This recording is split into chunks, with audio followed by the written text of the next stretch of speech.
Oke teman-teman, kembali lagi dengan saya Fikri Ridho. Seperti biasa kita akan buat video reaction lagi soal sepak bola Indonesia. Seperti apa videonya? Mari kita simak sama-sama. Let's go.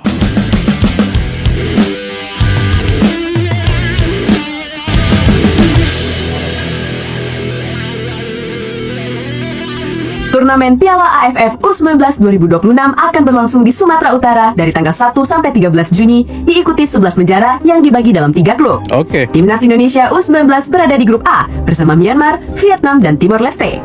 Hanya 3 juara grup dan 1 runner-up terbaik yang lolos ke semifinal. Untuk aman, Indonesia harus memenangkan semua laga. Pertandingan pertama melawan Myanmar akan digelar pada 1 Juni 2026 pukul 20.00 WIB dan disiarkan langsung di video. Pelatih Nova Arianto diharapkan mempersiapkan tim dengan baik untuk mempertahankan gelar juara. Oke, kalau kita lihat dari lawan-lawannya Timnas Indonesia di Piala AFF U19 ini, ya terbilang cukup mudah. Tapi ingat, jangan anggap remeh lawannya. Karena di lapangan 90 menit plus itu sesuatu yang mungkin kita tidak tahu, itu bisa saja terjadi. Tapi yang penting di sini anak asuh dari Coach Nova pastinya akan keluar sebagai juara grup. Kalau dilihat dari lawan-lawannya Timnas Indonesia U19 ini. Tapi kita lihat saja nanti di bulan Juni ini apakah Timnas Indonesia U19 ya bisa keluar sebagai juara Piala AFF U19 atau justru kita takluk di rumah sendiri. Karena ini Indonesia statusnya tuan rumah, bro. Dan ya tidak hanya ada U19 sih, ada timnas senior juga yang akan bermain di bulan Juni di FIFA Matchday itu tanggal 5 dan juga tanggal 9 Juni.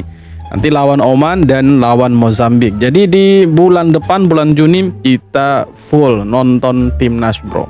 Jadi timnas kelompok umur U19, ada timnas senior juga. Jadi puas kita nonton timnas, bro. Senang.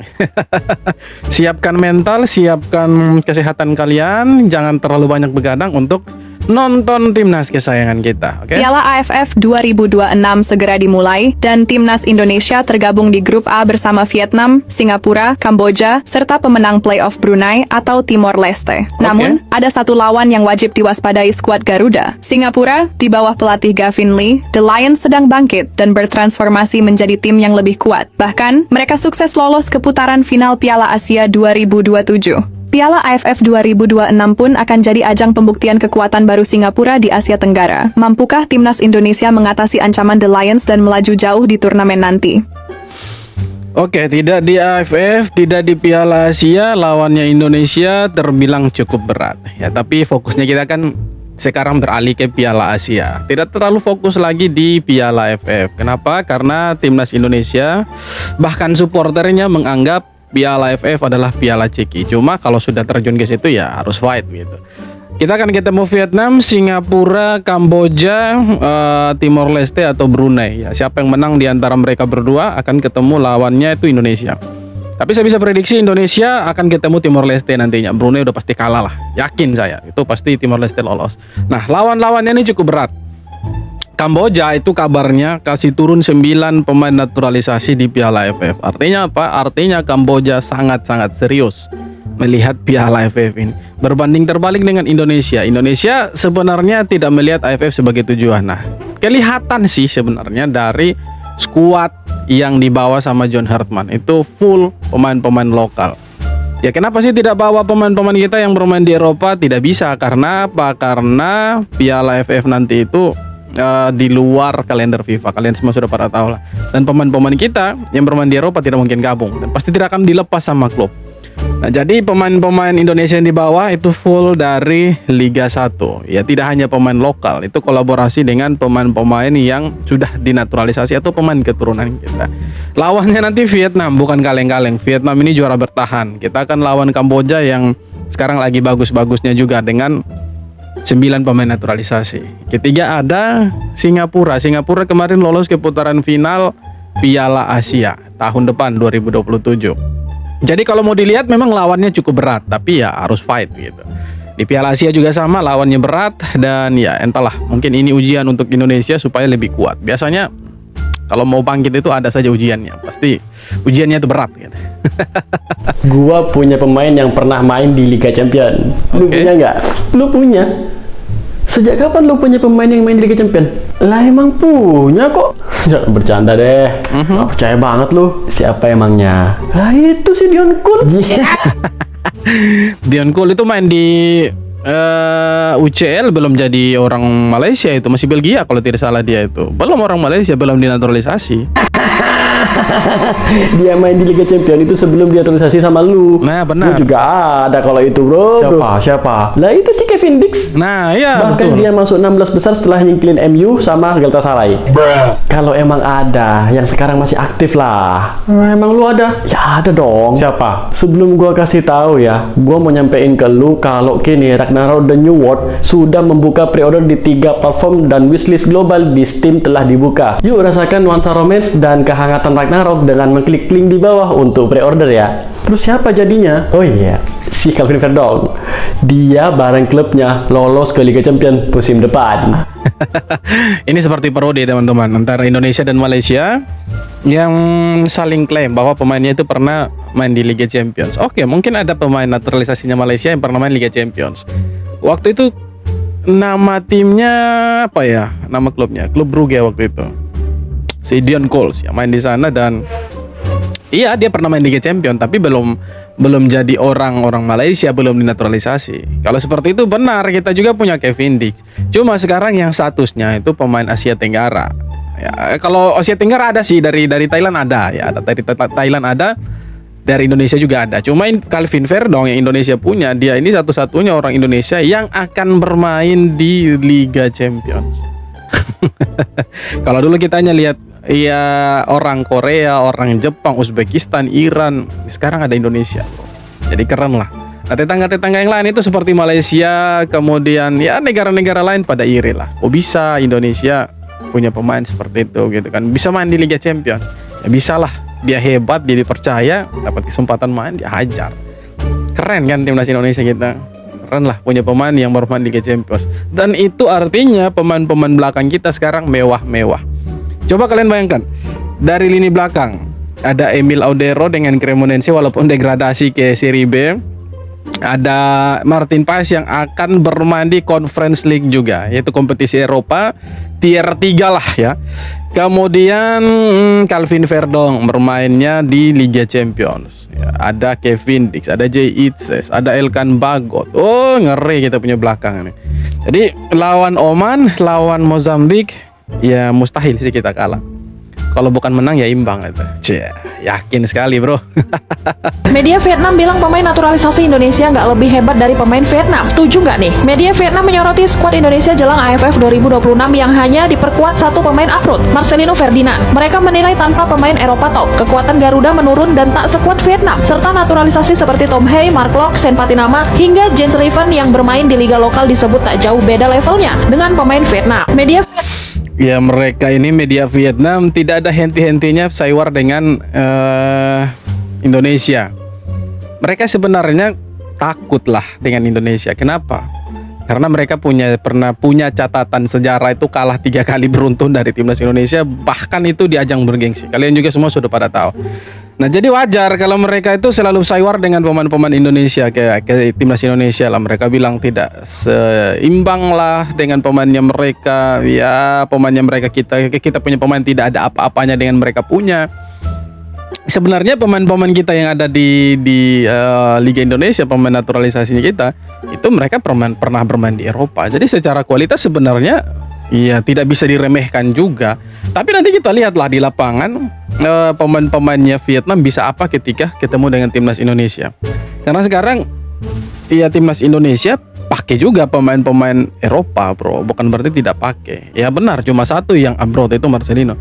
Tapi yang sekarang bermain di Liga 1 itu rata-rata mereka pernah bermain dan merumput di Eropa. Jadi kualitasnya tidak mungkin berkurang dong. Apalagi hanya sekelas Vietnam, ya kaleng-kaleng bro, injak nanti itu. Apalagi Nguyen Xuan Son ketemu dengan back-back Indonesia pasti selesai dia tuh. Lewat bro, lewat. Pantau 16 pemain diaspora untuk dinaturalisasi, kini PSSI dan John Hartman diminta untuk lebih selektif jika tak ingin naturalisasi pemainnya ditolak DPR RI. Karena pasalnya, ditolak, DPR baru-baru ini memperingatkan PSSI untuk tidak sembarangan pilih pemain diaspora. Kritik tajam ini dilayangkan langsung oleh Wakil Ketua Komisi 10 DPR RI, lalu Hadrian Irvani, yang menyoroti tren naturalisasi pemain yang terlalu muda. Pemain yang alih-alih bersinar di Eropa, tapi ujung-ujungnya justru berlabuh di klub domestik, dan bahkan kesulitan mendapatkan menit bermain di Liga Indonesia. Pihak legislatif menegaskan tidak akan segan menolak permohonan naturalisasi baru jika PSSI tidak selektif, sebab Komisi 10 enggan membuang anggaran negara untuk pemain yang kualitasnya setara atau bahkan di bawah talenta lokal tanah air. Kalau itu saya setuju, sangat-sangat setuju. Kenapa? Karena percuma kita naturalisasi 100 pemain bahkan 1000 pemain kalau ujung-ujungnya mereka kembali ke Liga 1 bahkan jadi cadangan. Buat apa? Ngapain? Mending ya tidak usah dinaturalisasi. Kali ini benar harus lebih selektif lagi PSSI dan John Hartman untuk naturalisasi pemain. Oke, sekarang kita punya pemain belakang itu sudah sangat-sangat kuat. Menurut saya ya itu sudah sangat-sangat bagus dan bahkan berkelas. Oke, kalau mau datangkan Jensen Seal dan Pascal Struijk, oke, pasti ya kita semua menginginkan kedua pemain ini. Oke, tapi jangan naturalisasi pemain yang masih mentah, yang ujung-ujungnya dia kembali ke Liga 1. Kenapa? Karena kan harapannya kita pemain-pemain yang labelnya timnas itu mereka harus tetap berada di Eropa. Mereka harus tetap berkarir di Eropa, jangan ke Indonesia. Ngapain kita naturalisasi tapi ujung-ujungnya semua kembali ke Indonesia? Ya tidak ada gunanya lah. Karena sudah pasti kembali ke Indonesia pun susah dapat menit bermain. Contohnya siapa? Jens Raven masih terlalu muda. Kan jarang juga dapat menit bermain di Bali United. Siapa lagi? Rafael Struijk. Sekarang di Dewa United bahkan hampir tidak punya jam bermain dia, menit bermain. Oke? Jadi betul sekali sekarang PSSI harus lebih selektif lagi. Ya kalau bisa minta sih kita maunya itu pemainnya pemain tengah sama pemain depan. Karena itu sangat-sangat dibutuhkan. Sekarang Tom Haya tidak bisa main nih. 4 pertandingan lah kalau tidak salah. Nanti di FIFA Matchday Tom Haya, Saint Patinama itu tidak bisa main. Oke lah, Saint Patinama mungkin posisinya ada yang bisa gantikan. Cuma yang lebih krusial itu posisinya Tom Haya. Kalau Tom Haya tidak main, kita lihatlah tengahnya Indonesia seperti apa. Amburadul. Oke, mungkin punya Verdong yang bisa lebih sedikit maju ke depan jadi di MF. Dia bisa duet dengan Nathan. Oke lah, atau dengan Joy Pelupesi. Cuma perannya Tom Haya itu sangat krusial di lini tengah. Dia jadi motor serangan, penghubung antara lini depan dan lini belakang. Jadi kalau Tom Haya tidak ada ya selesai. Nah, seharusnya PSSI lihat itu. Kalau ada yang kosong harusnya itu diisi. Nah, siapa pemainnya? Ya PSSI tinggal selektif lah, carilah siapa nih yang sekurang-kurangnya mendekati cara mainnya Tom Haya. Tapi kita harapnya seperti itu ya teman-teman. Pemainnya depan juga kita harap ya jangan yang mentah lah, jangan. Oke. Kalau mau yang serius mungkin ya Luke Fikri lah. Oke lah, yakin saya Luke Fikri kalau dinaturalisasi dia bisa kasih impact yang positif lah untuk lini depannya timnas Indonesia. Pasti kita bisa bersaing lah lini depannya itu. Oke, kita masih punya Emiliano Janatas, masih punya Ole Romeni, tambah Luke Fikri, tambah Dean Zandbergen. Oke lah, pasti makin gacor lah. Karena Dean Zandbergen, Luke Fikri itu sudah punya rekam jejaknya mereka, track recordnya mereka itu sudah bisa dibilang oke lah di Liga Super Australia oke, kemudian Dean Zandbergen di Liga Belanda juga oke. Jadi kalau mereka berdua dinaturalisasi, oke lah, mantap lah itu. Dan usianya masih muda dan mereka bisa diproyeksikan lama itu. Kenapa pemain kelahiran Jakarta kayak Reno Muns tiba-tiba pasang bendera Indonesia? Kode mau bela Garuda? Reno Muns, bek 20 tahun yang sekarang main di Spavaga Greutervoort, bikin heboh. Dia upload foto latihan. Tapi yang bikin netizen salfok, ada bendera Indonesia di situ. Padahal, dia bukan pemain sembarangan. Ex Bayer Leverkusen U19. Pernah masuk radar Xabi Alonso. Sudah main di timnas Jerman U19 dan U20. Beberapa alasannya. 1. Faktor lahir di Indonesia, jalan FIFA terbuka. Reno lahir di Jakarta dan menurut regulasi FIFA itu cukup untuk bikin dia eligible bela Indonesia, bahkan tanpa garis keturunan. 2. Realita persaingan di Jerman gila berat. Masuk tim senior timnas Jerman itu levelnya brutal. Bek muda harus bersaing dengan pemain top Bundesliga. Artinya peluang dia ke timnas senior Jerman sama dengan kecil. Indonesia justru bisa jadi jalan cepat ke level internasional. 3. Sinyal kecil tapi sengaja. Bendera Uruguay dan Brasil jelas untuk teman-temannya. Nah, Indonesia itu bukan kebetulan, itu identitas dia. Dan di era sekarang, kode-kode kayak gini sering jadi awal komunikasi ke publik. Kalau bener dia Dia tertarik, Indonesia dapat back modern, kidal, build up bagus 188 cm. Bisa jadi tandem masa depan. Nambah lagi gelombang diaspora Eropa. Bayangin lini belakang, makin Eropa banget. Sekarang pertanyaannya bukan lagi bisa atau enggak, tapi Indonesia mau gerak cepat atau nunggu dia. Ya kalau Indonesianya mau, PSSI sebagai federasinya mau naturalisasi oke. Tapi lihat lagi lah, harus selektif. Dan iya, pemain-pemain Eropa ini bukan berarti mereka tidak bagus. Cuma takutnya ketika mereka memilih Indonesia, oke mungkin di timnas mereka dapat kesempatan. Cuma di klub dan takutnya mereka akan kembali ke Liga 1 begitu.